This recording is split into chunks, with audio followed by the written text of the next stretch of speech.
오늘은 제 군대 얘기로 좀 시작을 하려고 합니다. 좀 마음 아프고 부끄럽기도 한 그런 부분이긴 한데요. 뭐 아시겠지만 제가 공군군종 목사였어요. 군목이라고 그렇게 부르는데 96년도에 중위로 임관을 해서 대구 804 레이더 기지에서 한 1년을 근무했다가 군산 비행 전대에서 제가 그러니까 비행단은 아닌데 그보다 조금 작은 규모인데요. 거기서 한 2년을 근무하고 대위로 이제 마지막으로 이제 그렇게 3년만 하고 짧게 제대하게 되었습니다. 뭐 제대할 생각이 있었던 건 아니고요. 2년 더 연장을 신청해서 장기적으로 또 군목회를 해볼 생각도 있었어요. 대구 1년 있을 때는 좀 적응기였고 이제 그 군산으로 옮겨갔을 때는 좀 더 열심히 군목회를 해야겠다는 생각을 하게 됐습니다. 연장이라는 게 2년도 연장하게 되는데 이 2년 연장은 교단별로 안배가 돼요. 그래서 교단별로 한 사람씩 다 하게 해주는데 저희 교단엔 저밖에 없었기 때문에 별 문제가 없었다고 생각을 했습니다. 뭐 그렇다고 해도 제가 열심을 내었고요. 비행단으로 가면 좀 더 제가 욕심을 낸다기보다는 좀 더 열심을 내서 잘 해보고 싶은 마음이 있었어요. 근데 연장이 되지 않았습니다. 7월 달에 제대인데요. 그 연장 되지 않고 제대해야 된다는 결정이 4월 달에 났습니다. 뭐 저에게 문제가 왜 없겠어요. 뭐 문제가 있겠지만 그래도 1차 연장할 때는 교단별로 안배하는 것이기 때문에 뭐 크게 문제가 되지 않다고 생각을 하고 있었던 거거든요. 뒤에 이제 제가 알게 되었고 또 이 자리에서 상세하게 말씀드릴 수 있는 건 아니지만 저희 교단 선배 목사님의 그 어떤 인사 문제에 진급에 그 공군군종 목사단 전체 결정하고 좀 다른 결정들을 내리게 되어 결정이 나게 된 어떤 일이 있었어요. 그러다 보니까 저희 교단에 대한 좀 미운 털이 괘씸죄가 좀 저에게 그냥 불똥이 튀게 되었습니다. 일단 아직까지는 저는 그렇게 믿고 있습니다. 최소 연장은 되겠지 그렇게 생각하고 군목회만 생각하다가 이게 청천벽력 같은 통보를 받은 거잖아요. 제가 훈련소 성적도 나쁘지 않았어요. 그래서 군번 순으로 그 훈련소 성적으로 이제 군번 순이 되는데 그 군번도 제가 꽤 빠른 편이었어요. 군목회도 무난하게 하고 있었기 때문에 지금 저에게 일어난 결정에 대해서 제가 받아들이기가 쉽지 않았습니다. 한순간에 군조직에서 잘려나가는 그런 기분이 들었어요. 굉장히 좀 수치스럽고 억울하기도 하고요. 정말 막막하기도 했어요. 이게 마음이 제가 뭐 그런 일을 잘 겪어보지 않았기 때문에 이게 마음이 쉽게 가라앉지 않아서 한동안 잠도 설치고 일이 손에 잡히지도 않고요. 조금 마음에 분노가 좀 많이 가득 찼습니다. 그래도 뭐 어떻게 하겠어. 그럼에도 불구하고 제가 조금 그랬지만 마무리는 잘 하고 나왔고요. 어제는 그때 교제하고 알고 지내는 우리 권사님의 모친상이 군산에서 있어서 제가 어제도 그렇게 다녀왔습니다. 아무튼 그렇게 제대한 게 좀 아쉽긴 하지만 이후에 저는 또 다른 하나님의 뜻이 있는 것을 발견하게 되면서 그 문제들에 대해서는 제 나름대로는 정리를 했어요. 왜 제가 오늘 이 이야기를 하냐면 오늘 설교해야 될 내용 때문에 이 말씀을 드리는 건데 여러분 그런 일이 있고 나면 어떻게 될까요? 어떤 일이 있어요? 그렇게 상황이 딱 벌어지고 나면 당장 저는 사실 뭐 계속 군에 있을 거라고 생각했기 때문에 갈 집이 없었어요. 할 일도 없었고요. 뭐 전혀 뭔가를 해야 되겠다는 생각을 전혀 못하고 있었습니다. 예상하지 못한 뜻밖의 그 환경 가운데 거의 내던져지다시피 해서 제 모든 상황이 이렇게 강제로 옮겨지게 된 거잖아요. 정말 막막한 거죠. 결국 뭐 다른 대안이 제게 있나요? 우리 아들 재성이가 그때 2살이었거든요. 근데 2살 재성이 아들 데리고 원래 제가 총각대 살던 저희 어머니 집으로 부산 집으로 들어갈 수밖에 없었어요. 그리고 이제 몇 달을 거기서 지내게 됐는데, 그러면서 이제 제가 뭐 조금씩 길을 찾아가면서 외국으로 그렇게 나가게 되었습니다. 여러분 혹시 이런 비슷한 경험들을 겪어보셨나요? 아니면 겪을 수도, 아마 안 겪어야 되겠지만 겪을 수도 있을 겁니다. 타인에 의해서 원하지 않게 낯선 그 삶의 환경에 둘러싸이게 되는 그런 그런 있잖아요. 아니면 내가 선택하긴 했지만 낯선 환경 속에 들어가게 되고요. 그래서 그런 것에서 오는 그 외로움과 혼란스러움과 꽤 한동안 지속되어지는 그 어려움들을 보내보신 적이 있으실까요? 오늘 본문의 이스라엘은요, 더 극단적이고 최악의 상황을 경험하게 됩니다. 오늘 제가 하려고 하는 이 설교의 그 관점과 많은 내용들을 사실은 메시지 성경의 저자이신 그 유진 피터슨 목사님의 예레미야서 강해서인 주와 함께 달려가리라고 하는 그 책에서 제가 좀 많이 참고를 했습니다. 이스라엘 백성들은요, 주전 598년경에 왕을 비롯해서 많은 사람들이 바벨론 제국에 의해서 멸망하게 되면서 위협을 받게 되면서 바벨론 땅으로 포로로 잡혀가게 됩니다. 태어나고 자란 곳에서 뿌리째 뽑혀버린 겁니다. 집을 떠나야 되고 고향을 떠나야 되고 눈에 익숙한 산천을 떠나서 사막 광야 그 1000km가 넘는 곳으로 이주하게 됩니다. 여러분 땅 자체도 굉장히 낯설고요. 관습도 생경하고 말도 잘 알아듣지 못하고 그 지형 지물조차도 왜 그리 평평하고 특색이 없는지 너무너무 다르게 보이는 겁니다. 눈에 익숙했던 지형 지표가 아니고 기후도 바뀌었어요. 심지어 그 지역의 저명인사가 누군지 누구 이야기하면 다 알아야 되는데 누구라고 이야기를 해도 모르는 그런 환경 가운데 옮겨지게 된 겁니다. 이것을 바벨론 포로라고 제가 자주 말씀을 드리는데, 바벨론 포로라고 이야기하고요, 또 유배라고 하는 것, 그곳에 멀리 이렇게 강제로 쫓겨가게 되는 그 유배 상황이다, 그렇게 말할 수 있습니다. 우리나라도요, 여러분 아시는 것처럼 일제강점기 때 만주나 러시아 연해주로 그렇게 강제로 많은 사람들이, 한국 사람들이, 조선인들이 그렇게 옮겨간 것처럼 이 바벨론 포로 사건은요, 유대인들의 그런 어떤 강제 이주, 유배되어진 사건이라고 보시면 됩니다. 근데 오늘날 우리가 이러한 경험을 할 일은 거의 없어요. 우리가 이곳에 있는 가운데 있는 단 별로 없죠? 얼마나 참 다행입니다. 근데 일상에서는 조금 다른 모습이지만 그 유사한 유배 경험을 한다고 저는 그렇게 생각해요. 굉장히 기본적이고 일반적이긴 한데 우리가 태어나서 자라면서요, 가장 먼저 경험하는 이 유배 경험과 유사한 경험이 뭐냐면, 저는 학교를 가는 거라고 생각을 했어요. 학교를 가게 될 때, 요즘은 유치원도 가지만 집에서만 돌봄을 받고 있다가 학교라고 하는 곳을 가게 될 때, 여러분 또 남자들은요, 군대를 가게 될 때, 저도 장교로 가게 됐지만, 장교다라고 가게 됐지만 사실은 그때도 제가 마음이 그랬어요. 또 하나는 직장 일을 본격적으로 시작하게 될 때도 그럴 거라고 생각합니다. 어쩌면 여기 재성이가 그런 경험들을 정말 다 해본 그런 경우가 아닐까 생각을 하는데요.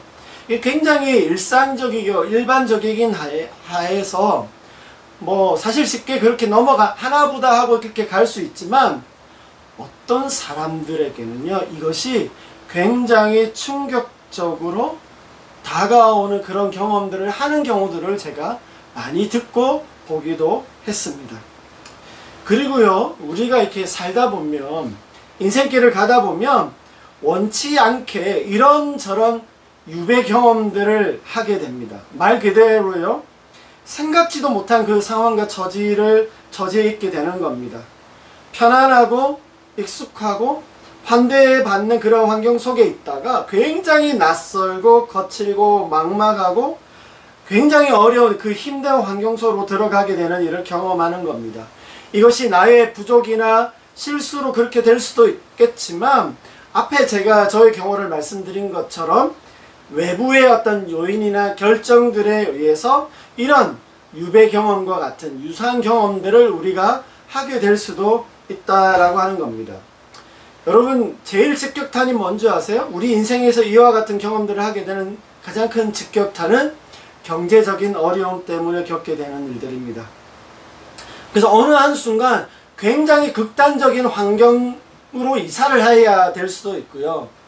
지금은 흔하지는 않지만 지금도 그런 가정들이 있다는 이야기를 듣는데 가족들이 뿔뿔이 흩어지게 되고 어떤 어린 자녀들은 결국 시설에 맡기게 되어지는 경우들도 있다고 듣게 됩니다. 10년 이상 잘 다니던 직장에서 해고당할 때 얼마나 그게 내쳐지는 기분이 들까요?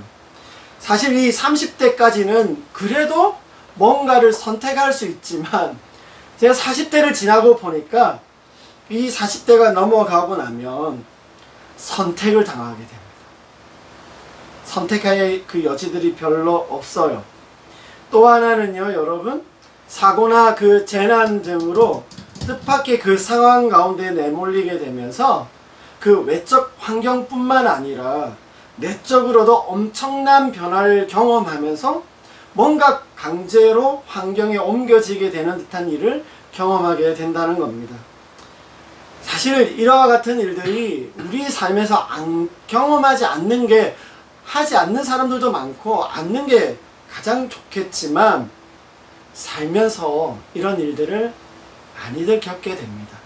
여러 요인들 때문에 이와 같은 경험을 하게 되면서 심한 압박이나 절망이나 소외나 또 고통을 겪게 되면서 그 막막한 현실 앞에서 물리적으로나 심리적으로 그야말로 오늘 제가 설교 제목으로 잡은 인생의 유배 경험을 하게 되더라라고 하는 겁니다.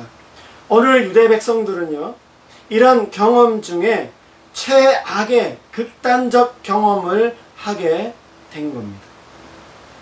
이들이 포로로 잡혀가게 된 이유가 외부에 있었던 건 아닙니다. 그들 자신의 잘못과 선택 때문이었어요. 이 유배를 경험하게 된 근본적인 원인이 그들 안에 있었다라고 말할 수 있습니다. 성경도 그렇게 말씀하고 있고 하나님도 그렇게 말합니다. 그렇긴 한데 여기서 이 포로로 잡혀간 사람들의 그 심정이라고 하는 것, 그 마음이라고 하는 것이 좀 어땠을까 한번 생각해 보면 좋겠어요. 아마 대부분의 사람들은 엄청나게 분노하고 불평불만이 가득하면서 자기 자신에게 일어난 이 믿을 수 없는 현실에 대해서 막 끊임없이 토로하면서 신경질적으로 막 그렇게 대했을 겁니다. 너무너무 억울하고 하나님 이거 너무한 거 아니냐, 여호와 하나님 왜 우리에게 이와 같이 이 정도까지 하시냐고 아마 했을 거예요. 말이 통하지 않고 관습도 풍습도 기우며 지형이라는 게 얼마나 낯설고 달랐겠어요. 여러분 어느 지역을 가면요 물맛도 달라요. 음식도 다르지만 그 모든 음식의 재료 물도 다르고요. 심지어는 예배하는 장소, 그 예배하는 그 건물도 마음에 아마 안 들어 했을 겁니다. 정말 왜 이렇게 하셨냐고 투쟁이라도 데모라도 할 판입니다. 그런데 거기다가요, 이 그들과 함께 있었던 거짓 예언자들이 어떻게 하냐면 그러한 그들의 감정들, 마음들을요 더 이렇게 충동질하면서 부채질하는 말을 하는 겁니다. 도대체 이와 같은 일들이 있을 수 없어. 하나님께서, 창조주 하나님께서 택하신 백성들인데 우리에게 이와 같은 일이 있다는 건 말이 안 되고 불공평하다. 어떻게 저 이방인들에게 하나님이 이렇게 하시고 우리에게 이렇게 하시냐, 막 불만을 막 더 일으키면서 선동을 했을 거고요. 그러면서 어떤 말을 했냐면 굉장히 헛되고 거짓된 말로, 달콤한 말로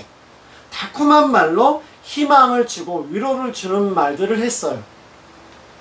우리가 곧 이스라엘로 다시 예루살렘으로 가게 될 거야. 얼마 조금만 참으면 우리가 또 돌아가게 될 거라고 하는 그런 거짓 위한 희망을 주었던 겁니다. 여러분, 이런 말을 들을 때는 어때요? 좋아요. 아, 갈 수도 있나 보다. 저 예언자가 하나님과 가까운 저 사람이 저렇게 말을 하니까 그럴 수 있겠지라고 하면서 어떻게 돼요? 그들이 지금 처해 있는 그 상황과 환경에 대해서 받아들이지 않아요. 이걸 이제 제가 직면한다라고 그렇게 이야기할 텐데요. 그걸 받아들이지 않습니다. 그들에게 주어진 환경 속에 적응하면서 최선을 다해 살아가야 할 텐데, 이 낯설고 새로운 환경 속에서 이들은 그냥 붕 떠 있는 거예요. 이게 돌아갈 거야. 뭘 하려고 해도 이제 뭐 돌아갈 텐데 여기서 우리가 계속 살 게 아니야 라고 하면서 그 삶에 집중하지 않게 되는 겁니다. 그들의 삶 전체를 임시적으로 만들어 놓게 되는 겁니다. 그런데요, 그런 어느 날 예루살렘에서 두 사람이 왔어요. 그게 1절에서 4절에 나옵니다. 바벨론 왕에게 전하는 메시지를 전달하기 위해서 왔는데, 유대인 포로들이 모여있는 그 집단 거주지가 따로 있었는데요, 거기에 들른 것입니다.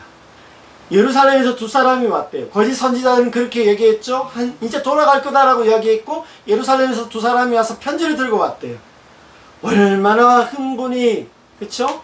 뭔가 기대를 하면서 막 묻고 싶은 질문도 많고 소식도 궁금하고 난리 법석이었을 거야. 아, 어떻게 됐을, 거기 잘 지내고 있는, 여러 가지를 물었을 겁니다. 굉장히 흥분한 상태에 있는 이들을 이제 진정시키면서 이 두 사람이 여기 이름이 나옵니다.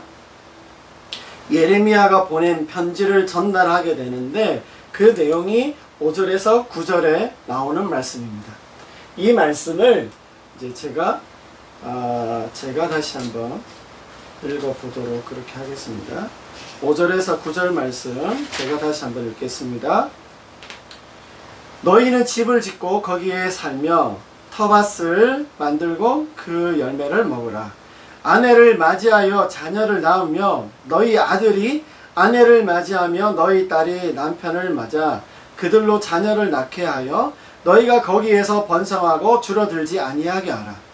너희는 내가 사로잡혀 가게 한 그 성읍의 평안을 구하고, 거기서 그 성읍의 평안을 구하래요.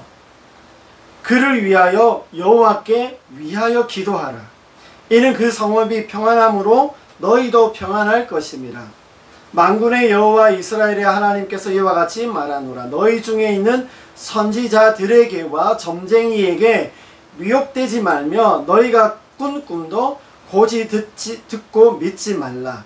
내가 그들을 보내지 아니하였어도 그들이 내 이름으로 거짓을 예언함이라. 여호와의 말씀이니라. 그들과 함께 했던 거짓 예언자들이 위로해주며 달래주었던 그 말들, 그들이 듣고 싶어 했던 그 말들과 완전히 다른 말, 그 말은 들으면 안 된다라고 하시면서 거기에 그 성을 위하여 기도하라 라고 그렇게 말씀하는 겁니다. 결국 이걸 조금 더 다르게 바꿔보면 이런 거죠. 둘러앉아 더 이상 자기 처지를 한탄하는 짓은 그만둬. 삶의 현실을 다루고 진리를 발견하고 거기서 사랑과 아름다움을 만들어 가라. 예루살렘에 있을 때처럼 여기에서도 그렇게 성실하게 살려고 노력하라. 너희는 여기 바벨론에서 오래 살게 될 텐데 최선을 다해 사는 편이 더 나을 거야. 너희가 인간답게 안녕을 누리며 살게 될 장소는 바로 지금 여기 너희가 몸담고 있는 바로 이곳이란다. 그렇게 말씀하는 거예요. 한마디로 말하면 지금 상황에 잘 적응해서 살아야 해 라고 하나님께서 예레미야를 통해서 말씀해 주신 겁니다. 아마 이스라엘 백성들은 자기들이 처하게 된 이 유배의 상황을 받아들이고 싶지 않았을 겁니다. 여러분, 그럴 수 있어요. 누구라도 그럴 수 있습니다. 여기서 그렇게 살아갈 수 없다고 절망하면서 꿈꾸듯이 자기가 이전에 살았던 거, 자기가 생각하는 그 이상적인 어떤 환경들만 생각하면서 그거 바라보고 살려고 했을 수 있습니다. 그러나 여러분, 이 유배라는 이런 상황과 마주하면 힘들어요. 물론 오히려 우선적으로 해야 할 그 첫걸음은 아까 말씀드린 직면하는 겁니다. 이게 굉장히 중요한 태도인데요. 제가 오늘 이 설교에서 나누고 싶은 포인트가 여기에 있습니다.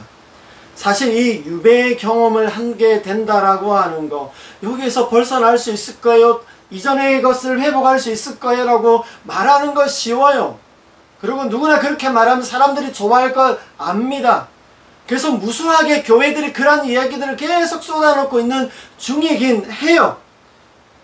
근데 거기에 잘 적응해야 돼. 지금의 상황에 잘 적응하면서 살아라 라고 하는 게 너무 잔인하기도 하고 절망스럽기도 하긴 하지만, 여러분, 이러한 유배 경험 안에 있을 때 사실 더 중요한 게 뭐냐면 어떻게 반응하느냐라고 하는 거 굉장히 중요합니다. 왜 이렇게 되었을까? 우리 잘못이야? 네 잘못이야? 왜 이렇게 됐냐라고 따지면서 그것에 집착하는 것보다 오히려 이런 상황과 환경이 무엇을 의미하는지, 그리고 내게 무엇이 요구되어지는지 집중하는 게 더 지혜롭고요, 더 나은 선택이라고 말할 수 있습니다. 그래서 이 부분에 대해서 아까 말씀드린 그 유진 피터슨 목사님은 이렇게 말합니다. 우리는 날마다 이와 같은 유배 상황에 어떻게 반응할 것인지 결정해야 한다, 그렇게 말하고 있습니다. 이제 10절 이하에 나오는 하나님의 이 약속과 초청을 좀 보면서 우리 하나님이 어떤 하나님이신지를 다시 한번 좀 보려고 합니다. 이와 같은 메시지를 예레미야로부터 듣게 되었을 때 일부 사람들은요, 난리가 난 거예요. 무슨 그딴 말을 여기서 이렇게 진짜 고생하고 있는 우리에게 할 말이냐라고 하면서 막 그걸 절대 듣지 않겠다고 막 그렇게 하는 사람들이 있는가 하면, 감사하게도 다행스럽게도 많은 사람들은 예레미야를 통해서 전해준 하나님의 말씀들을 그대로 받아들였습니다. 그러면서 이 유배가 가져다 준 그 충격 안에 있으면서도 새로운 길을 찾는 탐구를 시작했어요. 조용히 앉아서 자신이 원치 않는 것, 여기 바벨론에서 정말 하나님의 백성으로 살아간다는 게 뭘 의미하는지를 찾아가기 시작했습니다.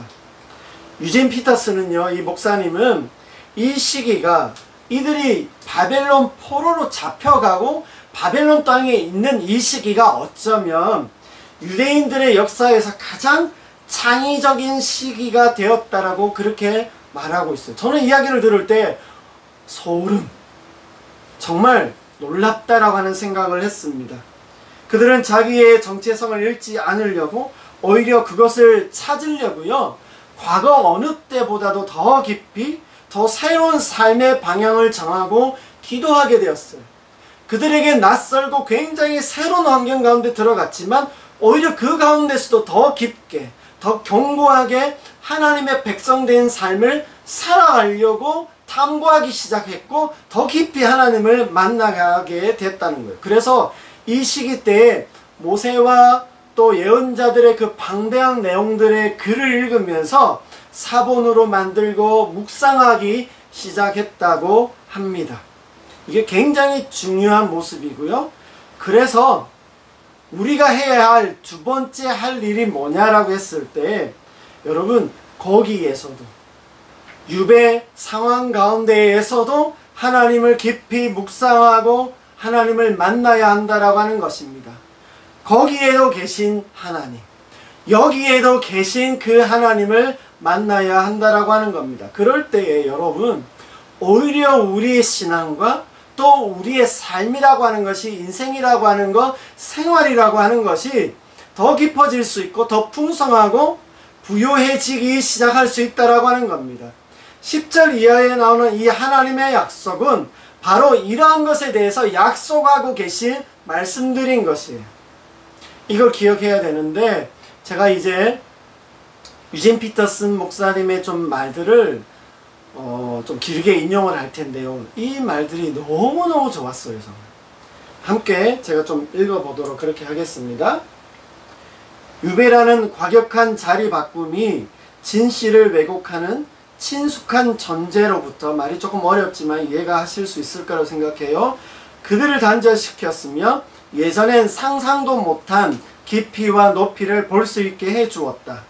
그들은 과거에 스스로 중요하다고 생각했던 모든 것을 잃어버렸고 참으로 중요한 것을 찾았다. 하나님을 찾은 것이다. 포로 생활은 이스라엘의 믿음의 시련이었다. 그들은 존재의 끄트머리까지 밀려나 가까스로 버티고 있다고 생각했는데 사실은 하나님이 계시는 중심부로 밀려갔던 것이다.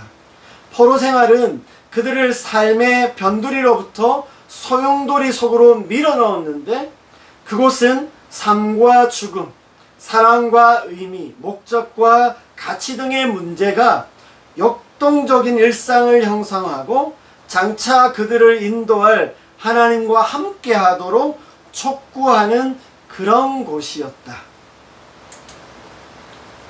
저는 이 말이 너무 좋았어요. 포로 생활, 유배는 최상의 것을 드러내주는 최악의 경험입니다.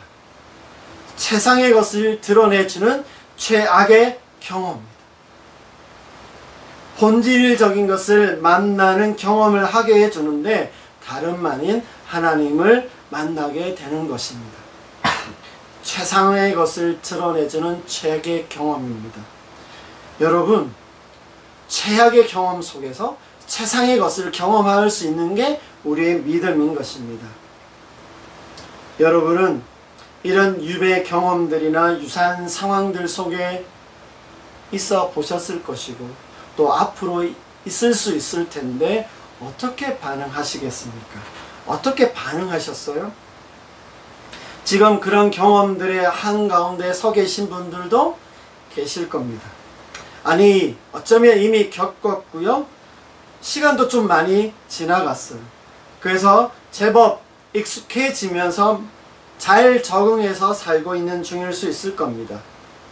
뭐 스스로는 그게 납득도 안 되고 이해도 안 되지만 어쩔 수 없잖아요. 마지못해서 그렇게 지내고 있는데 가끔씩 문득 떠오르면 잠을 깨거나 잠을 잘 자지 못하는 그런 시간을 보내고 계신 분들도 계실지 모르겠어요.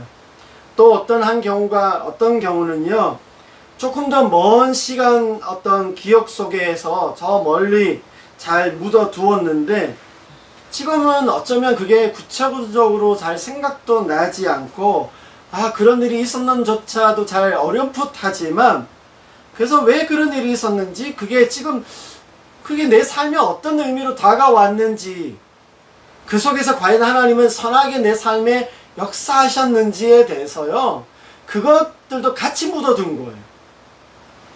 그러니까 그때 일어난 일들에 대해서 하나님 안에서 그것을 정리하지 못한 채 그냥 상처로만 그냥 툭 던져놓고 있는 그런 어떤 경험을 하셨을 수도 있습니다.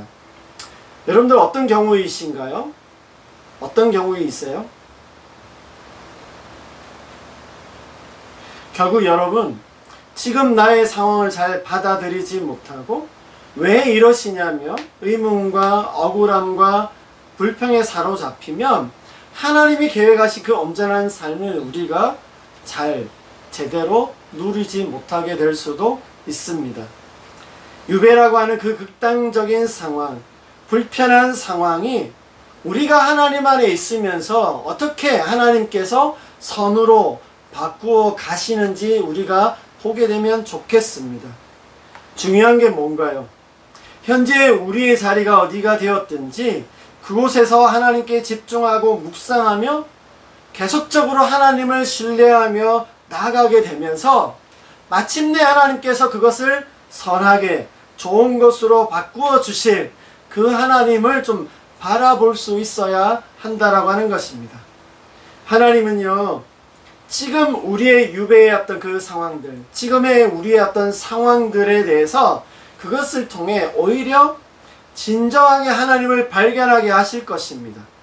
비록 그것이 우리가 생각했던 인생이나 삶이 아닐 수 있어요. 그렇지만 오히려 하나님은 그것을 통해서 그 너머로, 그 이상으로 나아가게 해서 진정으로 중요하고 본질적인 것을 발견하게 하시는 그 참된 인생의 행복과 길로 인도해 주실 것이다 라고 하는 것입니다. 우리 기독교인의 삶의 능력은 바로 이와 같은 반응, 이와 같은 그 태도에 있다는 것을 기억하시면 좋겠어요. 비록 우리 인생길에서 만나게 되어지는, 겪게 되어지는 유배와 같은 그런 상황이나 그 어떤 경우들에 우리가 처하게 된다고 하더라도 다시 하나님께 집중하고 거기서도 여기서도 더 깊이 하나님을 묵상하며 다시 주님 앞에 나가게 된다면 하나님은 우리의 삶에서 더 본질적이고 깊은 그 삶으로 살아가게 인도하실 것이고요. 이전에 누렸던 그 인생과 좀 또 다른 차원에서의 그 삶을 우리에게 기쁨으로 감사함으로 살아가게 하실 것입니다. 아멘이시죠? 여러분, 우리가 믿고 신앙하는 하나님이 바로 이러한 하나님이심을 믿고 신뢰할 수 있는 우리가 되시기를 바랍니다. 나의 하나님, 각자의 그 하나님은 나를 그렇게 인도하실 하나님이신 것을 믿고 신뢰하며 더 힘써서 그러한 하나님이심을 의지하고 신뢰하며 살아가는 우리 모두가 되시기를 주님의 이름으로 축복합니다.